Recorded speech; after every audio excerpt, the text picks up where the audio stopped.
गुरुभ्यो नमः. हे झालेले आहे माझ्या मते. बरोबर. चौथ्या प्रश्नामधलं तस्मै स होवाच यथा गार्ग्य मरीचयो. हो. इथपर्यंत झालंय मला वाटतं. यः पुनरेतं त्रिमात्रेण ओमित्यनेन एव अक्षरेण ततस्तु तपसा ब्रह्मचर्येण श्रद्धया सम्पन्नो महिमानम् अनुभवति। तस्मै स होवाच तेभ्यः सत्यकामः पप्रच्छ।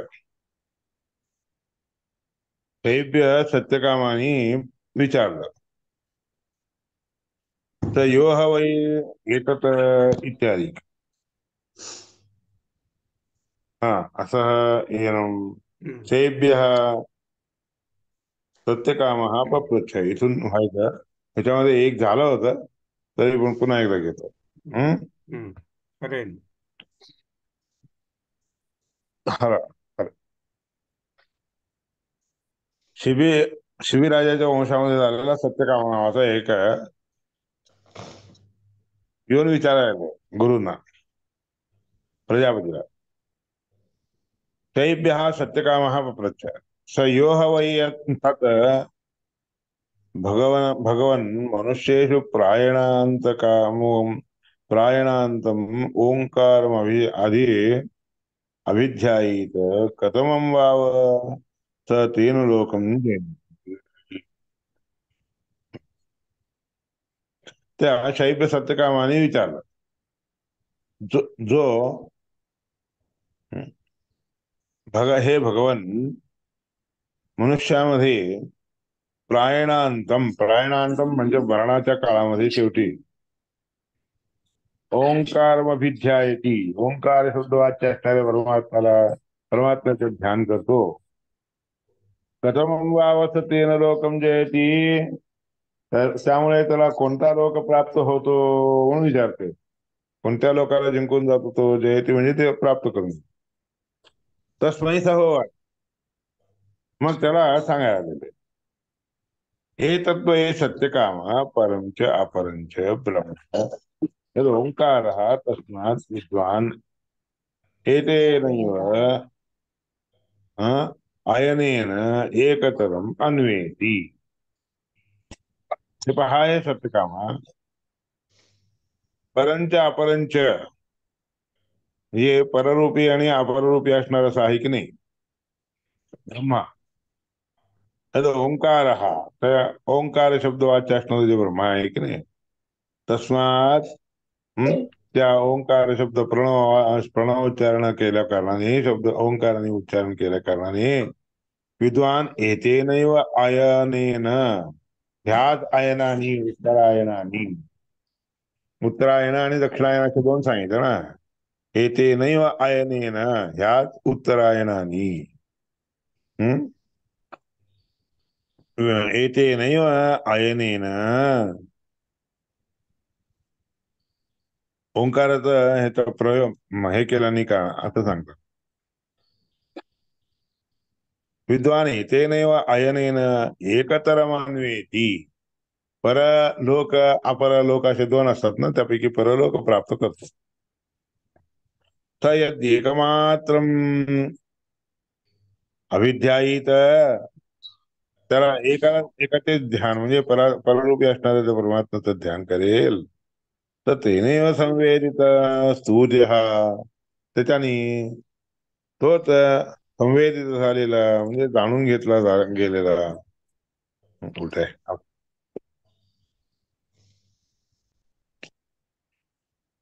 तेनैव संवेदितः तूर्यम् एव तूर्णम् तूर्ण म्हणजे लवकर तेनैव त्याच मार्गाने तो हम्म लवकरच्या लवकर पूर्णपणे जगत्याम अभिसंपद्यते जगतामध्ये अभिसंपद्यते म्हणजे चांगलंपणा प्राप्त करून घेतो. यदि असा यदि एकमात्रम अभिध्यायीत एकमात्राने युक्त असणार आकार ओंकार विकार ओंकार इत्यादिकांनी युक्त असणार ओम म्हणून जे आहे की नाही अभिध्यान करेल पुन्हा पुन्हा चिंतन करेल तर ते नैव संवेदित त्यामुळे संवेद झालेला म्हणजे दाखवला गेलेला मार्ग प्राप्त करून घेतो. आणि जगत्याम अभिसंपद्यते, जगतामध्ये प्राप्त करून घेतो म्हणजे मोठं स्थान प्राप्त करून घेतो. तयद्येकमात्रमभिध्यायीत स तेनैव संवेदित स्थूलमेव जगत्याम अभिसंपद्यते तम ऋचो मनुष्यलोकम उपनयन्ते. तर मनुष्यलोकामध्ये घेऊन गेल्यानंतर ऋचा हा म्हणजे वेद, ऋग्वेद मंत्र. स तत्र तपसा ब्रह्मचर्येण श्रद्धया संपन्नः, मनुष्यलोकामध्ये तपश्चर्या, ब्रह्मचर्य, श्रद्धा ह्याच्यानी संपन्न झालेला श्रेष्ठ महिमा प्राप्त करून घेतो, महिमानम अनुभवती. अथ यदि द्विमात्रेण मनसी संपद्यते, त्यानंतर दुसऱ्या मात्राने अकार उकार अशी दुसरी मात्रा आहे ना, त्या मात्रेने युक्त होतो. हम्म त्यावेळेस तो काय करतो, द्विमात्रेण मनसी संपद्यते, तो अंतरिक्षम यजुर्भिः उन्नीयते. मग यजुर्वेद मंत्राच्या प्रभावाने बराने तो अंतरिक्ष लोकाला जातो, त्यानंतर तिथून सोमलोकाला जातो. या यजुर्भिर उन्नीयते सोमलोकम, त्याला कुठं घेऊन जातात, सोमलोकाला घेऊन जातात. त्यानंतर यजुर्भिः उन्नीयते सोमलोकम, स सोमलोके विभू विभूतीम अनुभूय, तो त्या ठिकाणी सोमलोकामध्ये ऐश्वर्य प्राप्त करून पुनरावर्ते, पुन्हा येतो. यः पुनरेकं त्रिमात्रेण ओम इत्यनेनैव अनेनैव अक्षरेण परम पुरुषम अभिध्यायीत, तो पुन्हा आल्यानंतर तीन मात्राने युक्त असणार ओम या अक्षराने परमपुरुषाचे अभिध्यान करतो, पुन्हा पुन्हा चिंतन करेल. तेजसी, त्यानंतर तो तेजस्वी असणाऱ्या सूर्यामध्ये संपन्न म्हणजे सूर्यामध्ये जातो, सूर्यद्वाराने जातो. यथा पाद पाद उदर त्वचा विनिर्मुच्यते, पाय उदर आणि त्वक ह्याच्यापासून मुक्त होतो. एवं हवै स पापन मुक्त, या रीतीने सगळ्या पापापासून मुक्त झालेला तो तर सामभिः उन्नीयते, सामवेदाचे मंत्र उच्चारण उच्चारण करत उन्नीयते, वर घेऊन जा म्हणजे त्याला वर घेऊन गेलं जातं, उन्नीयते. त्यानंतर ब्रह्मलोकाला जातो. तर तस्मात् जीवघनात परात परम पुरुषयम पुरुषम ईक्षते, मग तो इथून ह्या लोकापासून सगळे सर्वात श्रेष्ठ असणाऱ्या अशा पुरुषय शरीर, प्रत्येकाच्या शरीरामध्ये राहणारा जो परमात्मा आहे की नाही, त्या पुरुषाला पाहतो म्हणजे परमात्म्याला पाहतो. तदेतो श्लोको भवता, त्याच्याबद्दल हे दोन श्लोक आहेत. तिसरो मात्रा मृत्युमत्यः, तिसरो मात्रा मृत्युमत्यः प्रयुक्ता, अन्य अन्य सक्ता अनभिप्रमयुक्त. तीन मात्रा असतात ना, त्या तीन मात्रापैकी त्या तीन मात्रांच्या उत्तराने म्हणजे परमात्म्याचं स्वरूप जाणून घे, त्याला मृत्युमत्य, त्याच्यामुळे मृत्यू प्राप्त होऊ शकतो अशा तीन मात्रांच्या द्वारे मृत्युमत्य. तो काय करतो, विनिर्मुक्त होतो. हे तस्मात जीवगनात परात परम पुरुषम ईक्षते म्हणून सांगितलं ना. तिसरो मात्रा मृत्युमत्य प्रयुक्त, हा प्रयुक्त म्हणजे प्रयोग करा. अन्योन्यसक्त, कोणत्याही गोष्टीवर आसक्त न होता, ही गोष्ट ती गोष्ट सगळी समजून घेऊन, अन्योन्यसक्त, एकमेकाच्या वर आसक्त होऊन, ते अवलंबून, अन्योन्यसक्त अनविप्रयुक्त, कोणत्याही गोष्टीपासून म्हणजे दूर न होता, म्हणजे परमात्म्याच्या ह्या चरित्रापासून चिंतनापासून दूर न होता. क्रियासो, जे काही क्रिया करत असतात ते सगळे बाह्य अभ्यंतर सगळेच्या सगळे मनाच्या द्वारे प्रयोग करतो, मनाच्या द्वारे प्रयोग करतो.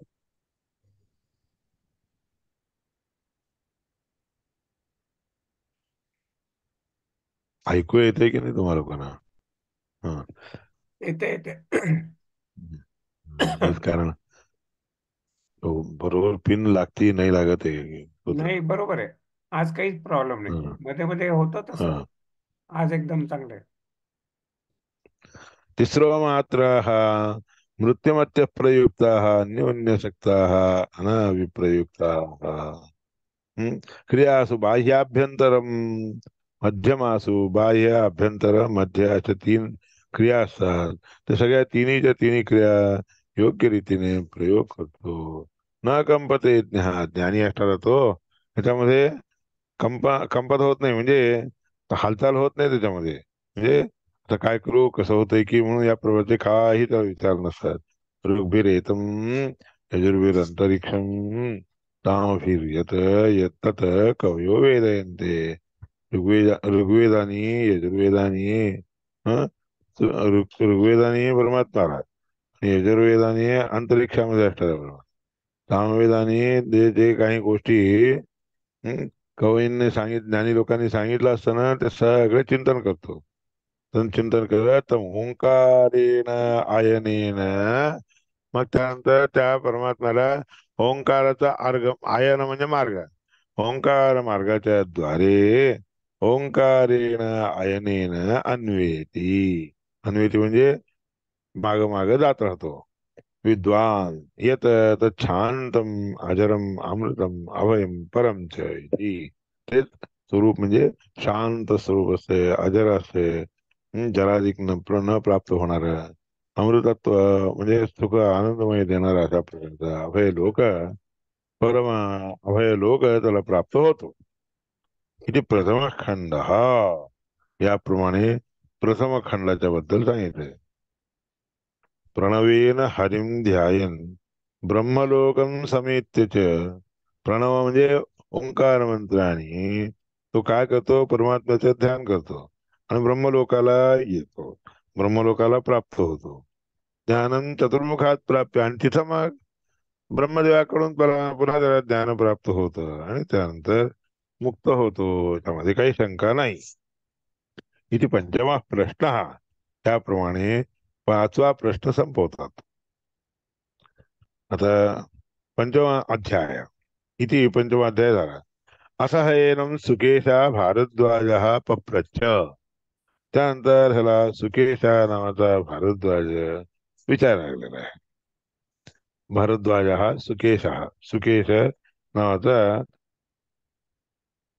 शिष्य भारद्वाज विचारला.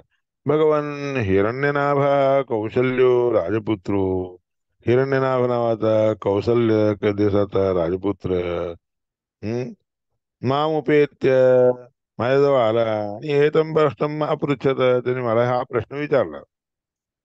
षोडशकलम षोडशकलम भारद्वाज पुरुषम वेत्थ तमहम कुमारम अब्रुवन.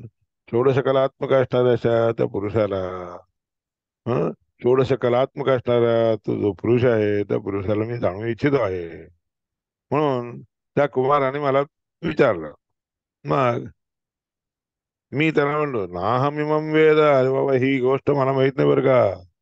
यद्यहमिमम एव अवेदिष्यम, जर मी हे जाणून घेतलं असतं तर कथन ते नावक्षम, मी तुला कसं सांगितलं नसतं. मला हे कळालं नाही, मला हे माहित नाही मला. तर मूलो वा एष परिशिष्यती, समूलो वा एष परिशिष्यती. मूल जे आहे की नाही त्याच्या सहित तो म्हणजे वाळून जातो. तेव्हा अनृतम अभिवदती, जो खोट बोलतो की नाही त्याचा मूल नाश होऊन जातो, मूल नाश होतो त्याचा. अनृतम अभिवदती तस्मान्नारहाम्यहम अमृत अनृतम वक्तुम. याकरता मी खोटं बोलू इच्छित नाही, शकत नाही, खोटं बोलू शकत नाही. तर तूष्णीम रथमारुह्य प्रभुराज, मग तो गपचूप जो आहे रथावर बसला आणि निघून गेला. संत्वा पृच्छामी, त्याबद्दल मी तुला विचारतो. क्वासौ पुरुष आहे ती, तो कोण षोडशा कलात्मक असणारा पुरुष कोण आहे, तो कुठं असतो. तस्मै वाच, मग असं विचारलं असताना त्या भरद्वाजाला, सुकेशा नावाच्या भरद्वाजाला सांगायला लागला. इहैवांत शरीरे सौम्य सपुरुषो. अरे सौम्य, तो पुरुष ह्या आपल्या शरीराच्या आतमध्येच असतो बर का. यस्मिन् एताः षोडश कलाः प्रभवन्ति. ज्या परमात्म्याच्या अनुग्रहाने 16 कला आपल्याला प्राप्त होतात. इति सैक्षांत चक्रे. मग त्यांनी ते पाहायला सुरुवात केली. कस्मिन् महामुत्क्रांत उत्क्रांतो भविष्यामि, कस्मिन् वा प्रतिष्ठे प्रतिष्ठास्यामि इति. हे पहा, कोण जात असताना मी देखील जाऊ शकतो, जात असतो. आणि कोण प्रतिष्ठान करून राहत असतो, त्याच्याबरोबर मी देखील प्रतिष्ठा करून राहत असतो. तर प्राणमसृजत असं म्हटल्यावर मग प्राणाला सृष्ट केलं जातं. प्राणात श्रद्धा खम. प्राणापासून श्रद्धा, आकाश, वायू, ज्योती, आप, पृथ्वी, इंद्रिय, मन, अन्नम, हे सगळे उत्पन्न केले. मग अन्नात वीर्यम, अन्नापासून वीर्य, वीर्यापासून तपश्चर्या, तपश्चर्यापासून मंत्र, मंत्रापासून कर्म झाल्यानंतर लोक. लोकेश राम, लोकामध्ये नाव प्राप्त करून घेत होतो, अमक्या अमक्या लोकाला जात होतो. तर यथेवाः नद्याः चंदमानाः समुद्रायणाः, त्याप्रमाणे सगळे नदी प्रवाह करून म्हणजे प्रवाह वाहत वाहत हं, समुद्रायणाः समुद्रामध्ये पोचतात. समुद्रम प्राप्य आस्तं गच्छन्ति, आणि समुद्रात आल्यानंतर आस्त होऊन जातात. विद्येते तासां नामरूपे, त्यांचे नाव रूप सगळं भिन्न भिन्न होऊन जातं. समुद्र एव समुद्र इत्येवम प्रोच्यते. मग त्याला त्या नदींचं नाव वगैरे निघून जातं, आणि त्या नदींचं पाणी जिथं समुद्रात मिसळल्यानंतर मला समुद्र म्हणूनच म्हणले जातं. समुद्रम प्राप्य अस्तं गच्छन्ति, विद्येते तासां नामरूपे. समुद्र इत्येवम प्रोच्यते, त्याला समुद्र म्हणूनच म्हणतात. एवमेव अस्य परिद्रष्टुः इमा षोडशकलाः. याप्रमाणे त्या परमात्म्याला पाहत असणाऱ्या व्यक्तीमधील 16 कला पुरुषायनाः, पुरुषं प्राप्य. पुरुषायनाः म्हणजे पुरुषामध्ये आयन म्हणजे घर घरून घरून घर करून राहणारे. ते पुरुषं प्राप्य, पुरुष म्हणजे परमात्म्याला प्राप्त करून घेऊन तम गच्छन्ति, त्या परमपुरुषाला प्राप्त होऊन त्या ठिकाणी जातात.